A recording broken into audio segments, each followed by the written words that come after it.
ടോപ്പേഴ്സിനോട് സംസാരിച്ചിട്ട് അവരുടെ ഒരു ദിവസത്തെ അവരുടെ സ്റ്റഡി പ്ലാൻ എങ്ങനെയാണെന്ന് ചോദിച്ചിട്ടുള്ള വീഡിയോ ആണിത്. അപ്പോൾ നിങ്ങൾ എല്ലാവരും കേൾക്കാൻ കൊതിച്ചിരിക്കുന്ന ഒരു വീഡിയോ ആയിരിക്കും. അപ്പോൾ തുടക്കത്തിലേ മിസ് പറയട്ടെ, ആരും ജന്മനാ ടോപ്പേഴ്സ് ആയി വരുന്നവരല്ല. ആർക്കും ടോപ്പർ ആവാം, എല്ലാവർക്കും പറ്റുന്ന ഒരു കാര്യം തന്നെയാണ് കേട്ടോ അത്. ആരും ബോൺ ഇന്റലിജന്റ് ആയിട്ട് വരുന്നൊന്നുമല്ല. എല്ലാവരുടെയും ലേണിംഗ് സ്റ്റൈല് ഡിഫറെൻ്റ് ആണ്. നമ്മളെ ലേണിംഗ് സ്റ്റൈല് തിരിച്ചറിയുക, നമ്മൾക്ക് എങ്ങനെയാണ് മെമ്മറി പവർ കൂട്ടാൻ പറ്റാൻ നോക്കുക, നമുക്ക് എത്ര നേരം പഠിക്കണം നോക്കുക. അങ്ങനെയാണ് എന്ത്, നമ്മളുടെ ഓരോരുത്തരുടെയും സ്റ്റൈല് ഡിഫറെൻ്റ് ആണ്. അത് നമ്മൾ മനസ്സിലാക്കി പഠിച്ചു കഴിഞ്ഞാൽ നമ്മൾ എല്ലാവരും ടോപ്പർ ആവും, ആർക്കും ആവാൻ പറ്റും കേട്ടോ. അപ്പോൾ ഈ ഒരു വീഡിയോ കാണുന്നത് ഏത് തരത്തിലുള്ള കുട്ടിയാണെങ്കിലും നിങ്ങൾക്ക് എത്ര മാർക്കാണ് ഇപ്പോഴുള്ളതെന്നുണ്ടെങ്കിലും നിങ്ങൾ എല്ലാവരും കഴിവുള്ളവരാണ്, നിങ്ങൾക്ക് എല്ലാവർക്കും ടോപ്പർ ആവാൻ പറ്റും. ഓക്കെ, അങ്ങനെ ആവറേജ് ബിലോ ആവറേജ് ടോപ്പർ എന്നൊക്കെ അങ്ങനത്തെ ഒരു സംഭവം ഇല്ല. ഓക്കെ, അത് നിങ്ങളെ വിലയിരുത്താൻ വേണ്ടിയിട്ടുള്ള ഒരു കാര്യമല്ല. നിങ്ങളെ മെമ്മറി പവറിനെയാണ് അവിടെ വിലയിരുത്തിയത്. അപ്പോൾ ആ മെമ്മറി പവർ നിങ്ങൾക്ക് എങ്ങനെയൊക്കെ കൂട്ടാൻ പറ്റും നോക്കിക്കഴിഞ്ഞാൽ നിങ്ങൾക്ക് എല്ലാവർക്കും വൺ ഡേ ടോപ്പർ ആവാൻ വേണ്ടി പറ്റും. ഓക്കെ, അപ്പോൾ അത് പറഞ്ഞുകൊണ്ട് ബസ് തുടങ്ങട്ടെ. അപ്പോൾ ഈ ഒരു വീഡിയോ എൻ്റെ മക്കളെല്ലാവരും ലാസ്റ്റ് വരെ കാണാം. അപ്പോൾ നമ്മൾ കമൻറ്റ് ബോക്സിൽ നിങ്ങളെല്ലാവരും ടോപ്പർ എന്ന് പറഞ്ഞിട്ട് എന്ത് ചെയ്യുക, കമൻറ്റ് ചെയ്യാം. അപ്പോൾ നമ്മളൊരു ടോപ്പേഴ്സ് ലൈഫിലെ ഒരു എന്താ പറയുക, ഒഴിവ് ദിവസം എങ്ങനെയാണ് പോകുന്നത് എന്നാണ് പറഞ്ഞുതരാൻ പോകുന്നത്. അപ്പോൾ ഇപ്പം നിങ്ങൾക്ക് ഒരുപാട് ഫ്രീ ടൈം കിട്ടുന്ന ഒരു ടൈമാണല്ലോ. അപ്പോൾ നമ്മളെ സ്കൂളൊക്കെ ഇങ്ങനെ ഒന്ന് ചൂട് പിടിച്ച് വരുന്നല്ലേ ഉള്ളൂ. അപ്പോൾ ഈ ഒരു സമയത്ത് നിങ്ങൾ ഇതൊന്ന് ഫോളോ ചെയ്ത് നോക്കുക. ഇപ്പം നമുക്ക് എന്താ പറയുക, യൂട്യൂബിലായിട്ട് നമ്മളുടെ സൂപ്പർ ബാച്ചിലായിട്ടൊക്കെ നിങ്ങൾക്ക് ക്ലാസ്സസ് ഒക്കെ സ്റ്റാർട്ട് ചെയ്തിട്ടുണ്ട്. സോ നിങ്ങൾക്ക് പഠിച്ച് തുടങ്ങാൻ പറ്റുന്ന ഒരു ടൈമാണ്. അപ്പോൾ നമുക്ക് 6 മണിക്ക് എണീക്കുക. ഹൈസ്കൂൾ എത്തിയില്ലേ, അപ്പോൾ നമുക്ക് അതൊക്കെ ചെയ്യാം. ഓക്കെ, അപ്പോൾ 6 മണിക്ക് എണീക്കുക. 6 മണി തൊട്ട് 8 മണി വരെ നിങ്ങൾ എന്ത് ചെയ്യുക, വർക്കൗട്ട്സ് ഒക്കെ ചെയ്യാൻ നോക്കുക. അതായത് നമുക്ക് ഈ വർക്കൗട്ട്സ് രാവിലെ എണീച്ച് ചെയ്യുന്നതിൻ്റെ ഒരു ഗുണം എന്താണെന്ന് പറഞ്ഞാൽ നമ്മൾ ഭയങ്കര ഒരു എനർജറ്റിക് ഫീൽ ഉണ്ടാകും, ഭയങ്കര പോസിറ്റീവ് മൈൻഡ് ഉണ്ടാകും, നമ്മളെ ബോഡിയും എന്താ പറയുക ഭയങ്കര ഹെൽത്തി ആയിട്ടിരിക്കും. ഇതൊക്കെ നല്ലൊരു കാര്യമാണ്, നമ്മുടെ ബ്രെയിനിനും ബോഡിക്കും ഒക്കെ നല്ലതാണ്. എന്നിട്ട് ബ്രേക്ക്ഫാസ്റ്റ് ഒക്കെ കഴിക്കുക, കുളിച്ച് ബ്രേക്ക്ഫാസ്റ്റ് ഒക്കെ കഴിക്കുക.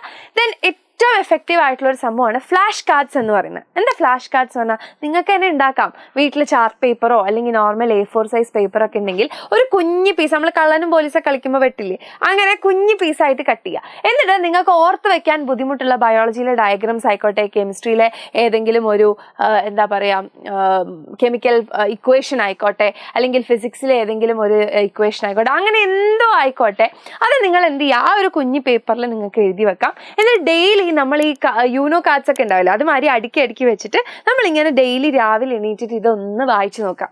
ഓക്കെ, അത് വളരെ നല്ലൊരു കാര്യമാണ്, ഭയങ്കര എഫക്റ്റീവ് ആണ് കേട്ടോ.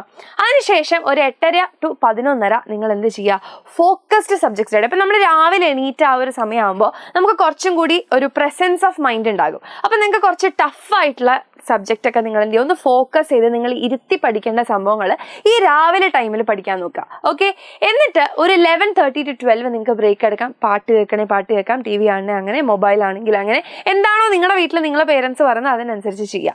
ഓക്കെ, അതിനുശേഷം 12 to 2 PM നിങ്ങൾക്ക് ഈ പഠിച്ചത്, ഈ ഒരു ഫോക്കസ്ഡ് സബ്ജക്റ്റ് നിങ്ങളവിടെ പഠിച്ചില്ലേ, ആ ഒരു സ്റ്റഡീസിനെ ബേസ് എന്താണോ പഠിച്ചത് അതിനെ ബേസ് ചെയ്തിട്ടുള്ള MCQs. അപ്പോൾ ഈ MCQs ഒക്കെ നിങ്ങൾക്ക് ഇപ്പോൾ നമ്മളെ സൂപ്പർ ബാച്ചിലാണെങ്കിൽ നിങ്ങൾക്ക് ഓരോ ടോപ്പിക്ക് കഴിഞ്ഞാലും ഓരോ വീഡിയോസ് കഴിയുമ്പോൾ നിങ്ങൾക്ക് ക്വസ്റ്റ്യൻസ് ഉണ്ടാകും, ടെസ്റ്റ് സീരീസ് ഉണ്ടാകും, ഒരുപാട് സംഭവങ്ങളുണ്ട്. അതില്ലാത്ത മക്കളാണ്, സൂപ്പർ ബാച്ചിൽ ഇല്ലാത്ത മക്കളാണെന്നുണ്ടെങ്കിൽ നിങ്ങൾക്ക് എന്ത് ചെയ്യാം, നമ്മുടെ ഓൺലൈനൊക്കെ കയറി കഴിഞ്ഞാൽ നിങ്ങൾക്ക് ഒരുപാട് തപ്പി കണ്ടുപിടിക്കാൻ പറ്റും MCQs ഒക്കെ. സൂപ്പർ ബാച്ചിലുള്ള മക്കൾ പേടിക്കേണ്ട, നിങ്ങൾക്ക് ഓരോ വീഡിയോ കഴിയുമ്പോഴും അതിൻ്റെ താഴെ തന്നെ നിങ്ങൾക്ക് MCQs വന്നോളും. അതേപോലെ തന്നെ PYQs. ഓക്കെ, ഇതും നമ്മുടെ സൂപ്പർ ബാച്ചിലെ മക്കൾക്ക് വീഡിയോ ആയിട്ട് തന്നെ അവൈലബിൾ ആണ് PYQs. അപ്പോൾ ആ PYQs എന്ത് ചെയ്യുക, പ്രാക്ടീസ് ചെയ്ത് നോക്കുക. അല്ലാത്തവരാണെങ്കിൽ നമുക്ക് പല എഡ്യൂക്കേഷണൽ സൈറ്റുകൾ ഉണ്ടല്ലോ, അപ്പോൾ അതിലൊക്കെ പോയിട്ട് നിങ്ങൾ തപ്പി കണ്ടുപിടിക്കേണ്ടതായിട്ട് വരും കേട്ടോ. ഓക്കെ, ദെൻ നമ്മൾ 2 മണി തൊട്ട് 4 മണി വരെ നമ്മൾ നോക്കുകയാണെങ്കിൽ ലഞ്ചും പവർ നാപ്പ്. ഇനി പവർ നാപ്പ് ഇഷ്ടമില്ലാത്ത ആൾക്കാർ വേറെ എന്ത് ചെയ്യും. അപ്പം ഞാനൊന്നും ഉച്ചയ്ക്ക് ഉറങ്ങാറില്ല, എനിക്ക് ഇഷ്ടമല്ല ഉച്ചയ്ക്ക് ഉറങ്ങുന്നത്. ഉറങ്ങി എണീറ്റ് കഴിഞ്ഞാൽ എനിക്ക് ആ ദിവസം പോയൊരു ഫീൽ തോന്നും. അപ്പോൾ ഓരോരുത്തർക്ക് ഓരോ മാതിരിയാണ്. അപ്പോൾ പവർ നാപ്പ് എടുക്കണമെങ്കിൽ എടുക്കാം, അല്ലാണ്ടെങ്കിൽ നിങ്ങൾക്ക് ഇഷ്ടമുള്ള പോലെ ലെജർ ടൈം എങ്ങനെയാ വെച്ചാൽ സ്പെൻഡ് ചെയ്യാം. അതിനുശേഷം ഒരു 4 മണി തൊട്ട് 6 മണി വരെ നമുക്ക് ആ ഒരു സമയത്ത് ഈവനിങ് ഒക്കെ ആയി മതി, ബോറടിക്കുന്നു എന്നൊക്കെ തോന്നുന്ന ഒരു സമയം. അതുകൊണ്ട് നിങ്ങൾക്ക് ഇഷ്ടമുള്ള സിമ്പിൾ ആയിട്ടുള്ള ലൈറ്റ് ടോപ്പിക്സ് നിങ്ങൾ ആ ഒരു സമയത്ത് പഠിക്കുക. അതിനുശേഷം 6 തൊട്ട് 7:30 വരെ ചില്ലിങ് ടൈം ആയിട്ട് എടുക്കുക. ഫ്രണ്ട്സിൻ്റെ കൂടെയോ അല്ലെങ്കിൽ എന്താ പറയുക TVയോ, നിങ്ങൾക്ക് ഇഷ്ടപ്പെട്ട എന്തെങ്കിലും സീരീസ്, നെറ്റ്ഫ്ലിക്സോ എന്താ നിങ്ങൾക്ക് ഇഷ്ടമുള്ള ആ ഒരു സമയത്ത് നിങ്ങളെ പേരൻസിൻ്റെ ഇതുപോലെ കേട്ടോ, ഫോണാണെങ്കിൽ ഫോൺ, TV ആണെങ്കിൽ TV എങ്ങനെയാണെന്ന് വെച്ച് കഴിഞ്ഞാൽ അത് ചെയ്യുക. അതിനുശേഷം ഒരു 7:30 തൊട്ട് 8:30 വരെ മിക്കവാറും നമ്മളെ യൂട്യൂബ് ക്ലാസ്സസ് ഉണ്ടാകും. ഓക്കെ, ആ ഒരു സംഭവം നിങ്ങൾ അവിടെ ഇൻകോപ്പറേറ്റ് ചെയ്യുക. ആൻഡ് അല്ലാന്നുണ്ടെങ്കിൽ ഇപ്പോൾ നമ്മളെ ബാച്ചിലുള്ള മക്കളാണെങ്കിൽ നിങ്ങൾ അങ്ങനെ വീഡിയോസ് കാണുകയാണെങ്കിൽ അങ്ങനെ എന്താണോ നിങ്ങൾക്ക് ആ ഒരു സമയത്ത് നിങ്ങൾക്ക് പഠിക്കേണ്ടത് അത് പഠിക്കുക. അതിനുശേഷം 8:30 തൊട്ട് 9 മണി വരെ ഡിന്നറിന് ടൈമായിട്ട് ഫാമിലീൻ്റെ കൂടെയൊക്കെ ഒന്നിച്ച് സ്പെൻഡ് ചെയ്യുക കേട്ടോ.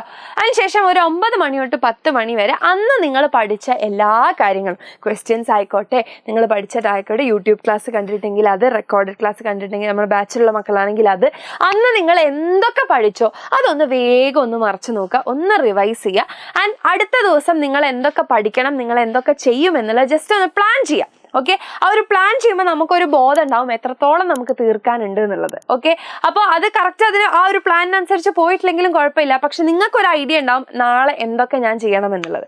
അപ്പോൾ അതൊന്ന് പ്ലാൻ ചെയ്യുക. ആൻഡ് 10 മണിയാകുമ്പോഴത്തേക്ക് കിടന്നുറങ്ങാം. ഓക്കെ, അപ്പോൾ ഇത് നിങ്ങൾ കുറച്ച് ദിവസമെങ്കിലും ഒന്ന് ട്രൈ ചെയ്ത് നോക്കിയാൽ നിങ്ങൾക്ക് അതിൻ്റെതായ ഡിഫറൻസ് കാണാൻ പറ്റും. ഓക്കെ, എന്തായാലും കാണാൻ പറ്റും. അപ്പോൾ എല്ലാവരും മറക്കണ്ട, നമ്മൾ ഈ ഒരു വീഡിയോന് താഴെ ടോപ്പർ എന്ന് കമൻറ്റ് ചെയ്യുക, വീഡിയോ ലൈക്ക് ചെയ്യുക, നിങ്ങളുടെ ഫ്രണ്ട്സിനൊക്കെ ഷെയർ ചെയ്തെടുക്കുക. Okay, Tata, bye bye.